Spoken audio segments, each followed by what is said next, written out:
Bonjour à tous. Depuis quelques semaines et surtout quelques jours, les médias parlent beaucoup du taux d'usure et nous sommes nombreux à commenter ce sujet.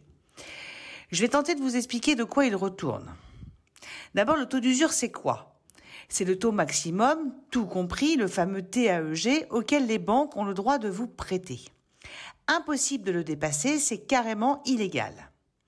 Ce taux d'usure englobe donc tous les éléments du crédit, taux du crédit évidemment, assurance, garantie et éventuels frais de dossier.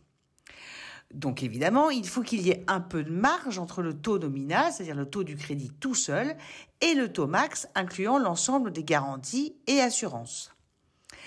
Or, malheureusement, c'est là que ça coince aujourd'hui, et cela depuis quelques semaines. Pourquoi ? Tout simplement parce que les taux moyens pratiqués par les banques aujourd'hui sont en nette hausse. Elles empruntent en effet elles-mêmes à des taux beaucoup plus élevés. Or, le taux d'usure n'a pas augmenté assez en parallèle. En clair, quand les taux des crédits immobiliers étaient à 1,10 en moyenne, le taux d'usure était à 2,41.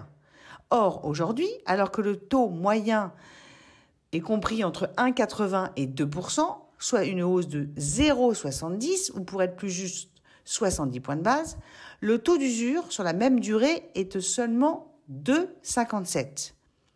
Il est donc clair que le réajustement du taux d'usure est insuffisant. C'est donc pour cela que les mois qui viennent vont être très compliqués pour les candidats à l'achat, surtout les plus jeunes, sans trop d'épargne et qui empruntent sur des durées longues. Mais pas seulement pour eux, car les personnes de plus de 40 ans, qui payent donc l'assurance plus cher, et c'est normal, vont aussi avoir du mal à rentrer dans les clous. En clair, pour avoir une chance que votre dossier passe, la seule solution, c'est de faire baisser le coût de l'assurance en espérant que cela soit suffisant. Et pour cela, Meilleur Taux peut vous aider. Pensez-y et à très bientôt.